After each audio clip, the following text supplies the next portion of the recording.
The man whore. How often one hears, "He's charming, that man.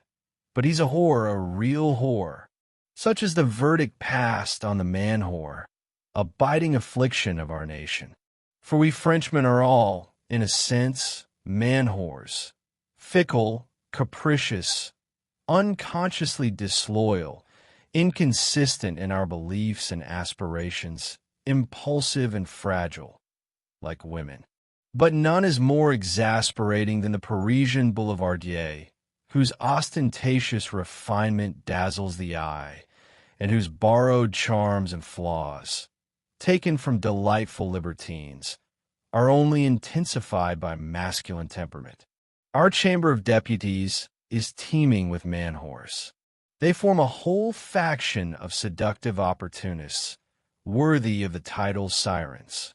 These are the ones who govern with honeyed words and hollow promises, who shake hands as if binding hearts, who speak in a tender, soulful tone to near strangers, "My dear friend," and change their views without even noticing. They ignite with every new idea, sincerely believe in their convictions, convictions as stable as a weather vane, deceive themselves as much as others, and forget by morning what they so passionately declared the night before. The newspapers are flooded with man-whores. Perhaps nowhere are they more abundant or more necessary. Though, of course, there are exceptions. Le Débat, La Gazette de France. In truth, every respectable journalist must be a bit of a whore, submitting to public taste, flexible enough to follow the shifting shades of popular opinion, elusive and multifaceted, skeptical and credulous, biting and selfless, a jester and a Monsieur Prudhomme, passionate and ironic, always seeming convinced while believing in nothing. Foreigners, our antitheses, as Madame Abel puts it, those persistent Englishmen and ponderous Germans, gaze at us with eternal astonishment, tinged with contempt. They deem us frivolous. But that's not it. We are whores. And that is why they love us despite our flaws, why they return to us despite our reputation. It's the quarrel of lovers. The man whore you meet in society is so charming. He wins you over within 5 minutes of conversation.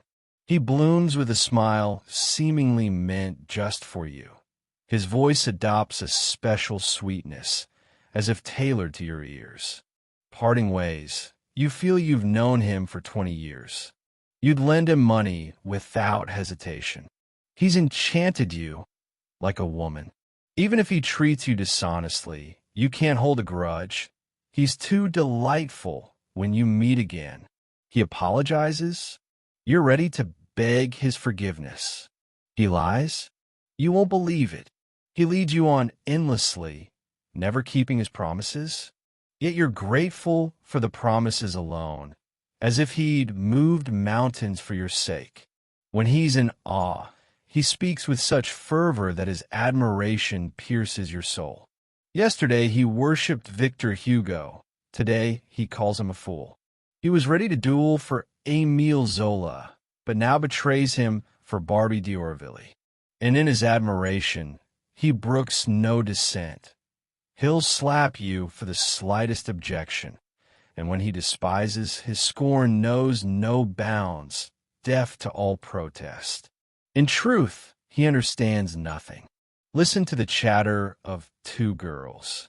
"So, you had a fight with Julia?" "Of course I did. I gave her a proper slap." "What for?"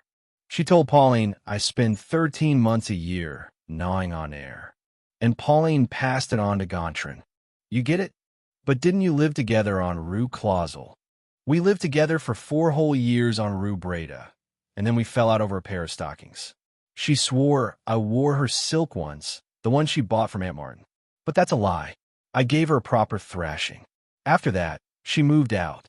6 months ago, we ran into each other by chance, and she herself asked me to move back in. She'd rented a place twice as big as she needed. You don't wait for the end of the story. You walk on. But the following Sunday, On your way to Saint-Germain, two young women step into your train car. You immediately recognize one of them, Julia's former enemy. And the other? Why, it's Julia herself. And you hear the cooing, the tender phrases, the shared plans. Tell me, Julia, listen, Julia, and so on. The man-whore's friendships follow the same pattern. For 3 months, he's inseparable from his dear Jacques, his beloved Jacques. All of Paris is meaningless without Jacques. Jacques alone is witty, brilliant, radiant. They're seen everywhere together, at lunch, on walks, lingering at each other's doorsteps, escorting one another 10 times a night, unable to part. But after 3 months, try mentioning Jacques. Oh, that scoundrel, that bastard, that lowlife. I've seen through him now, believe me, not a shred of decency, not a trace of manners, and so on, and so on.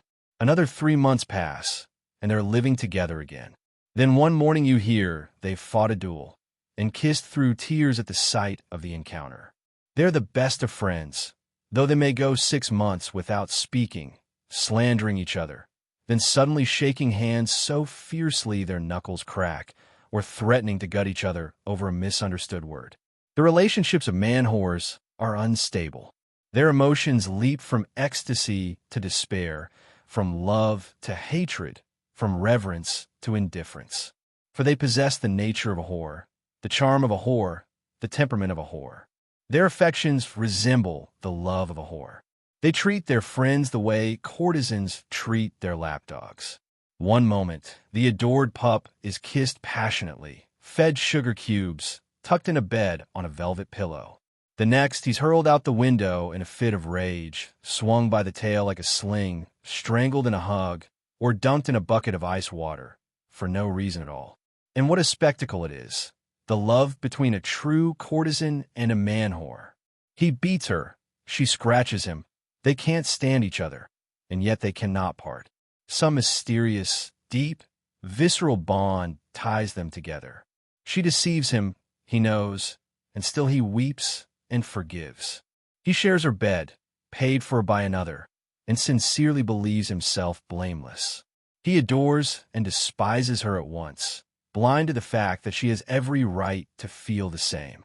They torment each other, yet cannot break free, from morning till night.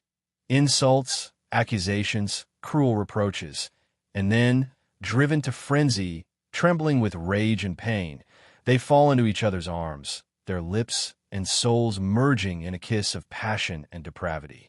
The man-whore is both brave and cowardly. He has an inflated sense of honor, but lacks basic honesty. In certain situations, he is weak and capable of vile acts, without even realizing it. He obeys the whims of his ever-fickle spirit. To cheat a supplier seems to him not only acceptable, but almost noble.